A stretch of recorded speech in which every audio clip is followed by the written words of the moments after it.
السلام علیکم ورحمۃ اللہ وبرکاتہ۔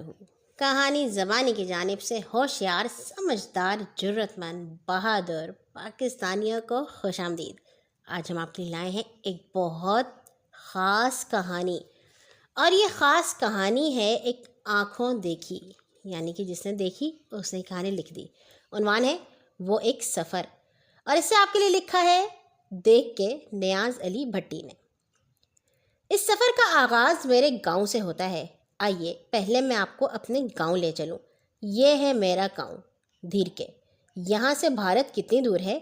آپ اس کا اندازہ بھارت کے اس گاؤں کو، جس کا نام داؤکے ہے، دیکھ کر لگا سکتے ہیں۔ ان دونوں گاؤں کے درمیان کھیت ہیں یا سرحد کی برجیاں۔ میں 6 ستمبر 1965 کو اسی گاؤں میں تھا اور بھارتی توپوں کی گھنگرج سن رہا تھا۔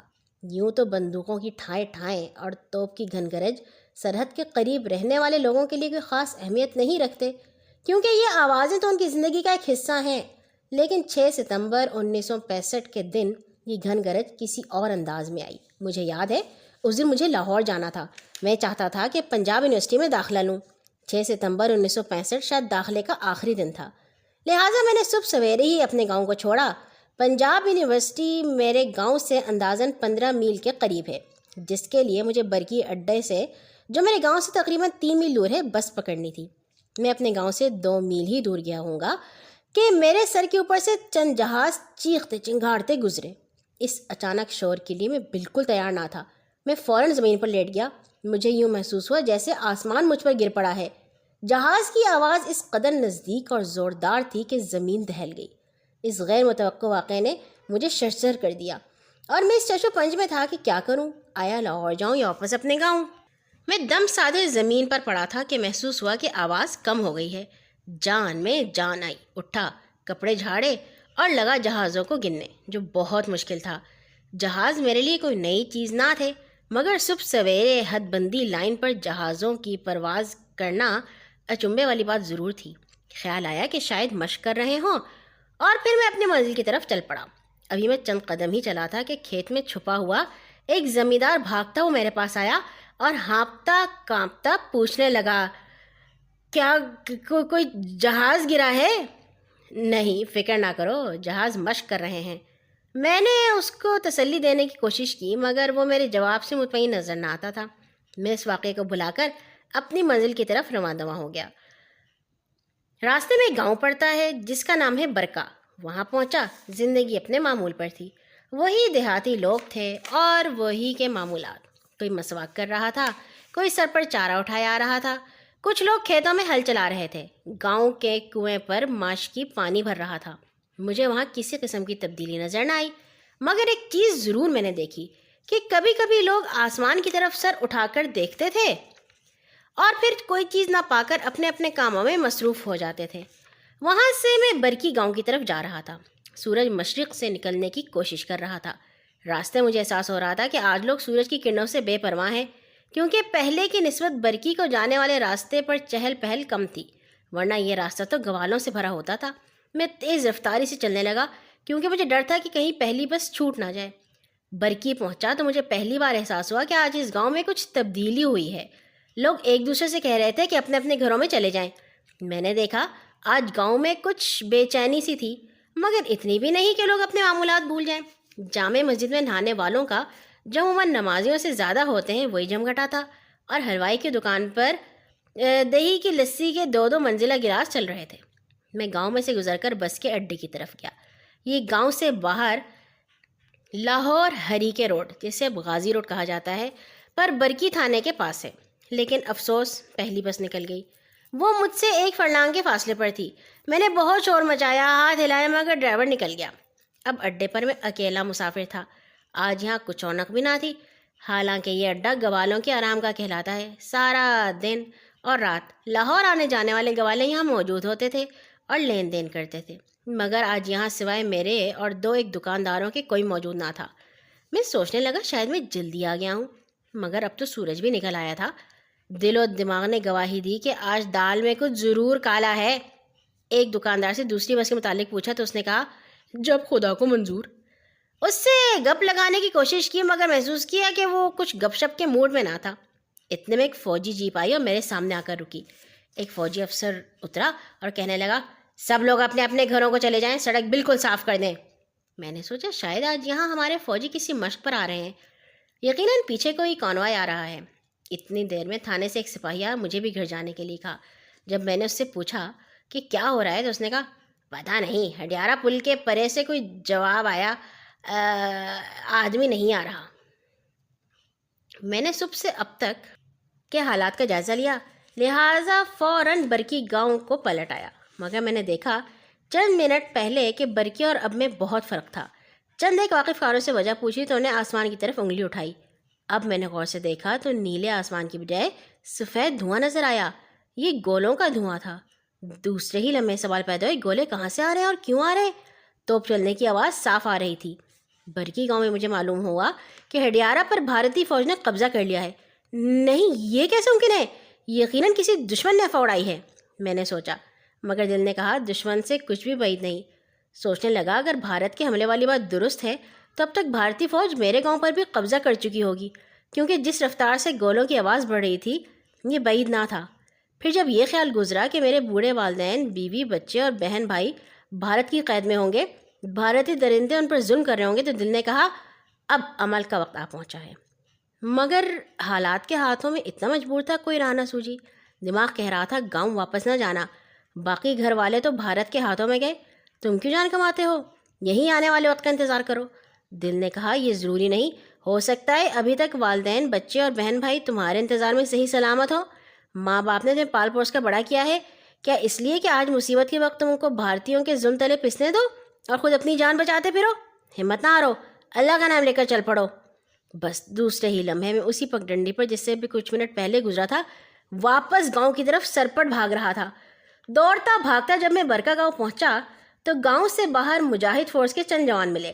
ان کی وردیاں پھٹی ہوئی تھیں، بندوقوں پر گیلی مٹی جمی ہوئی تھی، جس سے ظاہر ہوتا تھا کہ یہ جوان ہڈیارہ نالہ عبور کر کے آ رہے ہیں۔ ان کے چہروں سے معلوم ہو رہا تھا کہ خدا جانے ان بیچاروں پر رات کے اندھیرے میں کیا گزری۔ ان کو دیکھ کر میں ذرا رکا اور پوچھا کیا بات ہے؟ ایک کو میں نے پکڑ کر بٹھایا تو ہکلاتے ہوئے صرف یہ کہہ سکا، بھارتی فوج، ہڈیارہ، قبضہ۔ اس کی 4 الفاظ میرے لیے کافی تھے۔ میں ڈبل رفتار سے دوڑ پڑا۔ برکا گاؤں پہنچا تو وہاں کے حالات بھی تبدیل شدہ پائے۔ لوگ اپنے گھروں کی چھتوں پر کھڑے چاروں طرف دیکھ رہے تھے۔ گاؤں سے باہر مجھے کوئی شخص نہ ملا، بلکہ مجھے بھاگتا ہوا دیکھ کر لوگ اور بھی پریشان ہوئے۔ ایک بزرگ نے، جو کہ شاید مجھے جانتے تھے، چھتی سے تسلی دی، بیٹا فکر نہ کرو، ہمت سے کام لو۔ ان حالات میں بزرگ کے الفاظ میرے لیے بڑے حوصلہ افزا تھے۔ میں نے مسکراتے ہوئے ہاتھ ہلا کر جواب دیا کیونکہ میری سانس پھولی ہوئی تھی۔ برکا گاؤں سے اب میں اپنے گاؤں والے راستے پر دوڑ رہا تھا۔ راستے میں نے جو ذرا ہڈیارہ کی طرف نظر اٹھائی تو میری رہی صحیح ہمت بھی جاتی رہی، کیونکہ دور سے انسانی سر نظر آ رہے تھے۔ میرے ہاتھ پاؤں پھول گئے۔ میں یہ سمجھا کہ بھارتی فوج ہڈیارہ نالہ عبور کر کے برکی کی طرف بڑھ رہی ہے۔ میں نے سوچا خدا نہ خواستہ اگر یہ بھارتی برکی پہنچ گئے اور BRB نہر پر قبضہ کر لیا تو پھر یہ لاہور کی طرف آئیں گے اور ہم یہی مارے جائیں گے، اور خدا جانے لاہور پر کیا آفت آئے۔ مگر ان خدشات کے باوجود دل کو یقین تھا کہ لاہور زندہ رہے گا۔ میں نے پوری ہمت کی اور پوری قوت سے بھاگنا شروع کیا، مگر قدم آگے رکھتا تھا اور پڑتا پیچھے کی طرف تھا۔ بھارتی فوج اب سایوں میں بدل چکی تھی اور میری طرف بڑھ رہی تھی۔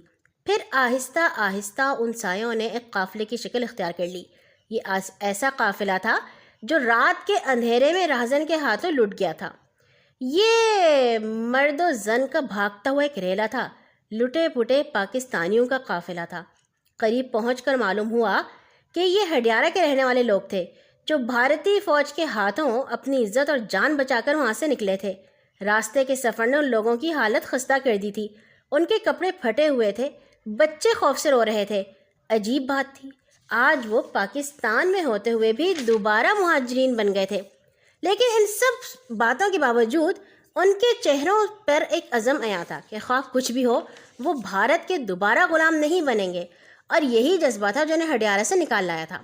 میں ان کو پیچھے چھوڑتے اپنے گاؤں کی طرف بھاگ اٹھا۔ اپنے گاؤں پہنچا تو یہ دیکھ کر بڑی حیرانی ہوئی کہ وہاں کے لوگ ابھی تک اپنے گرد کے حالات سے زیادہ باخبر نہ تھے، بلکہ اپنے اپنے کاموں میں مصروف تھے۔ پہلے تو لوگوں کو حوصلہ دیکھ کر میرا سر فخر سے بلند ہو گیا اور میں وہ سب کچھ بھول گیا جو راستے میں دیکھا تھا۔ میں نے سوچا کتنے بلند حوصلہ لوگ ہیں۔ اس سکون کی ایک وجہ یہ تھی کہ میرا گاؤں گو سرحد سے بالکل نزدیک ہے مگر سڑک سے ہٹ کر ہے۔ بھارتی فوج نے سب سے پہلے سڑک پر قبضہ کیا، چنانچہ سڑک سے دور کے دیہات ان کی زد سے دن چڑھنے تک بچے رہے۔ اگر بھارت اپنی پیدل فوج کو داؤ کے گاؤں کی طرف سے ہمارے گاؤں کی طرف روانہ کرتا تو ہم بھی ان کے ظلم و ستم کا نشانہ بن چکے ہوتے۔ گھر پہنچا والدین نے دعائیں دیں اور ہماری اللہ رکھی کی آنکھوں سے بھی 2 بڑے بڑے آنسو بہہ نکلے۔ وہ 2 دنوں سے بیمار تھی اور چارپائی سے نیچے اترنا اس کے لیے مشکل تھا۔ میں نے تسلی دی اور والد صاحب کو جو کچھ میں نے دیکھا تھا بتا دیا۔ اب سوال یہ تھا کہ جلدی سے گاؤں چھوڑ دیں، یہ وقت کا انتظار کریں۔ میں تو انتظار نہ کرنا چاہتا تھا مگر والد صاحب نے کہہ کر کہ وہ نہیں جائیں گے میری کمر توڑ دی۔ میں نے انہیں سمجھایا کہ ہڈیارہ میں جو کچھ ہوا ہے وہی کچھ ہمارے گاؤں میں بھی ہو سکتا ہے، مگر وہ نہ مانے۔ کہنے لگے سارا گاؤں ہمارے گھر پر نظر لگائے بیٹھا ہے کہ ہم بسم اللہ کریں اور وہ لبیک کہیں۔ یہ اس لیے تھا کہ ہمارا گھر فوجی روایات کے لیے مشہور تھا۔ ابا جی اپنی جنگی اور فوجی زندگی کی بنا پر کہہ رہے تھے کہ بھارت بغیر اعلان جنگ کے ہم پر حملہ نہیں کر سکتا، مگر میں اپنی آنکھوں سے دیکھ آیا تھا۔ اس فلسفے پر کیسے یقین کرتا؟ مجبوراً چھت پر گیا کہ دیکھوں گاؤں کے ارد کیا حالت ہے۔ دور دور تک کچھ دکھائی نہ دیا۔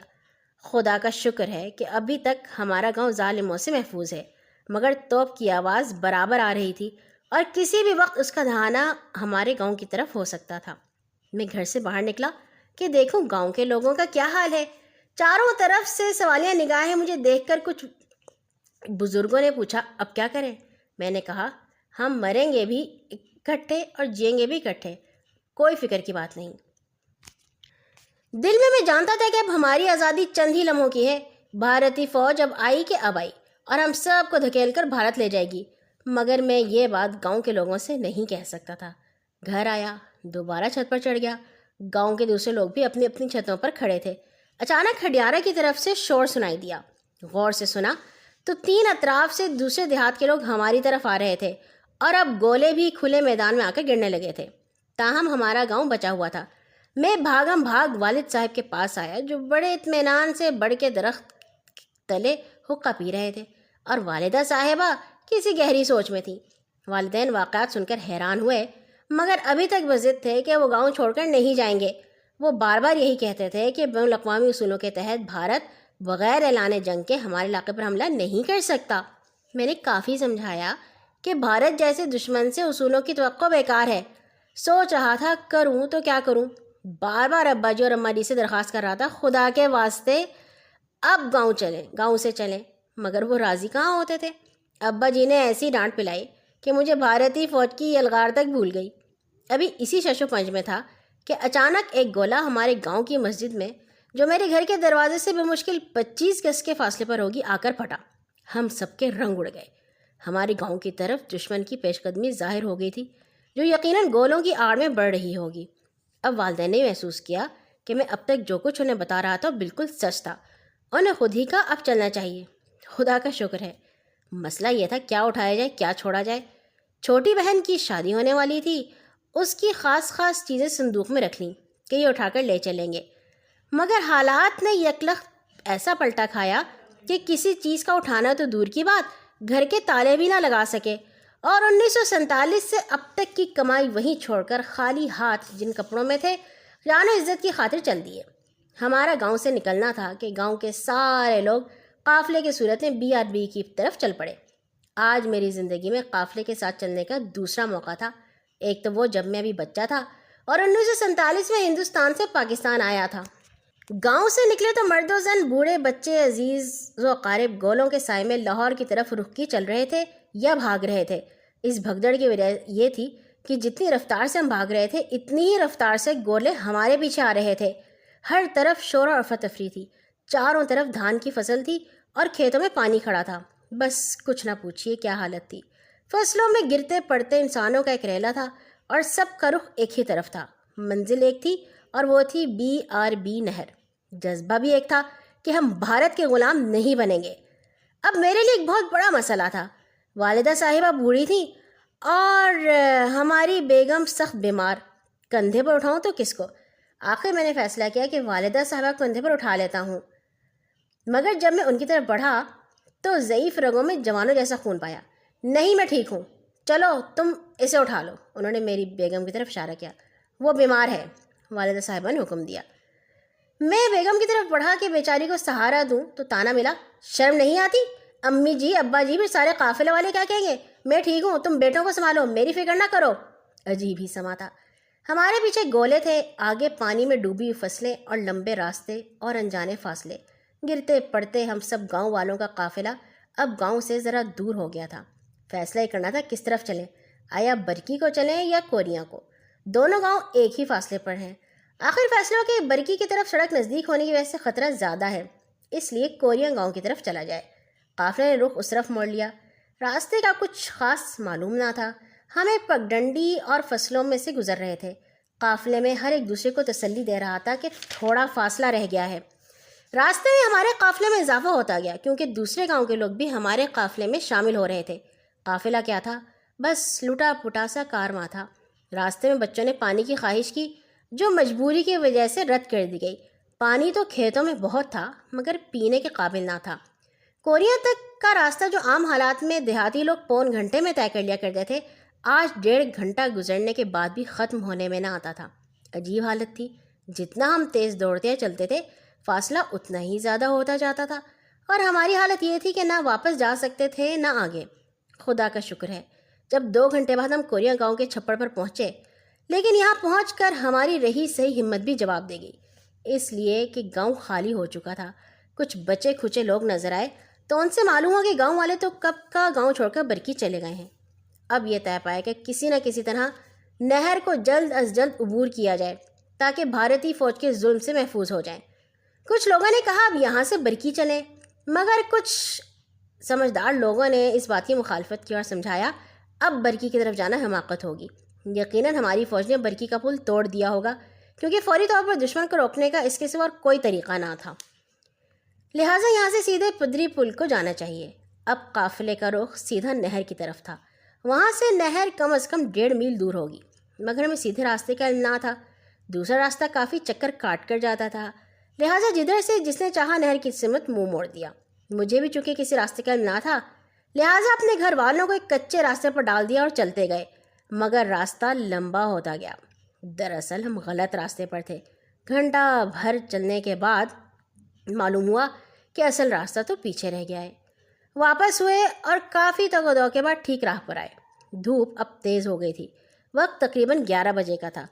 BRB ہمیں نظر آ رہی تھی، مگر ہم ابھی تک نہر سے پرے تھے۔ بھارتی فوج کی گولہ باری بدستور جاری تھی، مگر ہم نے ہمت نہ ہاری اور خستہ حالت میں تقریباً 12 بجے BRB نہر پر پہنچ ہی گئے۔ نہر کے قریب ہمیں اپنی فوج نظر آئی تو جان میں جان آئی کہ ہماری عزت کے رکھوالے موجود ہیں۔ نہر کے کنارے پر آج عجیب سما تھا۔ بے شمار لوگ جلد از جلد نہر عبور کرنے کی کوشش میں تھے، مگر اب مسئلہ یہ تھا کہ سوائے ایک پل کے اور کوئی راستہ نہ تھا، اور وہ پل بھی لکڑی کا تھا۔ ڈر تھا کہ اب گرا کہ گرا۔ گویا پل کیا تھا، ایک پل صراط تھا جس کے نیچے BRB نہر بہہ رہی تھی۔ مشکل سے تقریباً 1 میٹر چوڑا تھا اور عام لکڑی کے تختوں سے بنا ہوا تھا۔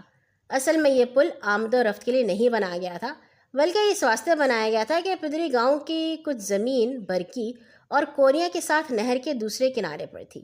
اس گاؤں سے برکی نہر کا پل تقریباً 1.5 میل دور تھا، لہٰذا یہ مختصر سا پل تعمیر کر دیا گیا تاکہ یہاں کے آمد و رفت کے کسانوں کو آسانی ہو۔ پل کے دونوں طرف ہمارے فوجی جوان کھڑے تھے۔ اب ان کے لیے مسئلہ یہ تھا کہ لوگوں کو پل استعمال کرنے سے روک بھی نہیں سکتے تھے، اور وہ یہ بھی نہیں چاہتے تھے کہ پل ٹوٹ جائے، کیونکہ اس کے ٹوٹ جانے سے لوگوں کے لیے نہر عبور کرنے کا کوئی اور راستہ نہ تھا۔ یہ تو اس پل کی ہمت تھی کہ سب کو اپنے سینے سے گزرنے کی اجازت دے رہا تھا۔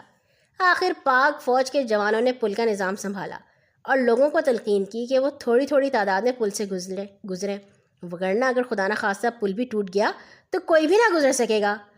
پدری پل پر تقریباً 12 بجے کے قریب ہماری باری آئی۔ جو ہی میں نے BRB کے لاہور والے کنارے پر قدم رکھا، میرے سامنے 1947 کا منظر گزر گیا۔ جب میں نے قافلے کے ساتھ کھالڑا بارڈر کراس کیا تھا تو کسی نے کہا پاکستان آ گیا ہے، تو سب نے خدا کا شکر ادا کیا تھا۔ آج یہ 5-6 گھنٹوں کا تکلیف دہ سفر پاکستان میں دوبارہ پیدائش سے کم نہ تھا۔ لاہور جانے سے پہلے ایک نظر میں نے نہر کی دوسری جانب ڈالی تو سوائے گرد و غبار کے اور کچھ نظر نہ آیا۔ پھر میں نے اپنے شیر دل پاکستانی فوجیوں کی طرف دیکھا۔ جو اب مکار دشمن کو موت کا راستہ دکھانے کی تیاری کر رہے تھے۔ اب مجھے کوئی غم نہ تھا، کوئی فکر نہ تھی۔ مجھے معلوم تھا کہ دشمن کو مزہ چکھانا ہمارے جیالے اچھی طرح جانتے ہیں، اور اب دشمن سوائے اپنی موت کے اور کسی جانب نہیں بڑھ سکتا۔